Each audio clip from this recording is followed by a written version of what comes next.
ಇನ್ನು ರಾಜ್ಯ ಕಾಂಗ್ರೆಸ್ ನಾಯಕರ ನಡೆ ಸಾಕಷ್ಟು ಕುತೂಹಲವನ್ನ ಮೂಡಿಸ್ತಾ ಇದೆ. ಡಿಕೆ ಶಿವಕುಮಾರ್ ಅವರ ನಂತರ ಗೃಹ ಸಚಿವ ಪರಮೇಶ್ವರ್ ಅವರು ಕೂಡ ಸಾಫ್ಟ್ ಹಿಂದುತ್ವಕ್ಕೆ ಮುಂದಾಗಿದ್ದಾರೆ. ಎಬಿವಿಪಿ ಕಾರ್ಯಕ್ರಮದಲ್ಲಿ ಗೃಹ ಸಚಿವ ಪರಮೇಶ್ವರ್ ಅವರು ಭಾಗಿಯಾಗಿದ್ದಾರೆ. ರಾಣಿ ಅಬ್ಬಕ್ಕ ಪುತ್ಥಳಿಗೆ ಪರಮೇಶ್ವರ್ ಅವರು ಪುಷ್ಪ ನಮನವನ್ನ ಸಲ್ಲಿಸಿದ್ರು.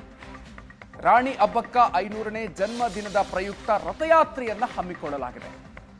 ಆರ್ಎಸ್ಎಸ್ನ ವಿದ್ಯಾರ್ಥಿ ಘಟಕ ಎಬಿವಿಪಿಯಿಂದ ಈ ಕಾರ್ಯಕ್ರಮವನ್ನ ಹಮ್ಮಿಕೊಳ್ಳಲಾಗಿತ್ತು. ನಿನ್ನೆ ತಿಪಟೂರಿಗೆ ಬಂದಿದ್ದಂಥ ರಾಣಿ ಅಬ್ಬಕ್ಕ ರಥಯಾತ್ರೆ.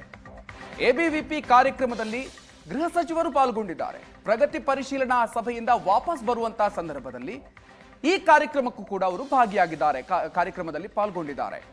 ತುಮಕೂರಿಗೆ ಬರುವಾಗ ಮಾರ್ಗದ ಮಧ್ಯೆ ರಥಯಾತ್ರೆ ಸಿಕ್ಕಿದೆ ಇವರಿಗೆ.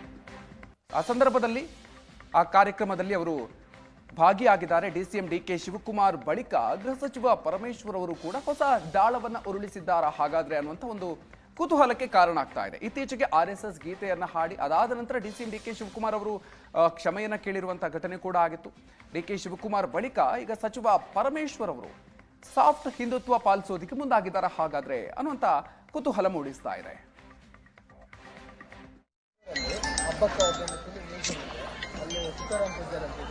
ಅವರು ಎಲ್ಲ ರಾಷ್ಟ್ರದೆಲ್ಲ ನ್ಯಾಷನಲ್ ಸೈಂಟಿಸ್ಟ್ ಅಂತ ಒಂದು ಅವರಿಗೆ ಪರಿಕಲ್ಪನೆ ಕೊಡ್ತಾರೆ. ಹಬ್ಬಕ್ಕ 1500 ವರ್ಷದಲ್ಲಿ ಇನ್ನೂ ಇಲ್ಲ ಅವ್ರಿಗೆ ಮೂರ್ತಿ ಪಿಕ್ಚರು ಇಲ್ಲ ಇಲ್ಲ ಸರ್. ಅದೇ ಅದಕ್ಕೆ ಅವರೊಂದು ಪರಿಕಲ್ಪನೆ ಮೇಲೆ ಆರ್ಟಿಸ್ಟ್ಗಳ ಬಿಡಿಸಿ ಚಿತ್ರದಲ್ಲಿ ಈ ಚಿತ್ರವನ್ನು ಅಲ್ಲಿ ಇದು ರೆಡಿಮೇಡ್ ಇದ್ದಾರಲ್ಲ ಅದು ಹೇಗಿತ್ತು, ಅದು ಎಲ್ಲಿ ಬಂತು, ಅದು ಕೂಡ ಹಾಗೆ ಪರಿಕಲ್ಪನೆ ಮೇಲೆ ಪರಿಕಲ್ಪನೆ.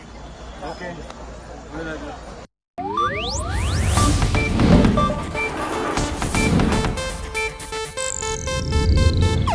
ಇದು ಏಷ್ಯಾನೆಟ್ ನ್ಯೂಸ್ ನೆಟ್ವರ್ಕ್ ಪ್ರಸ್ತುತಿ.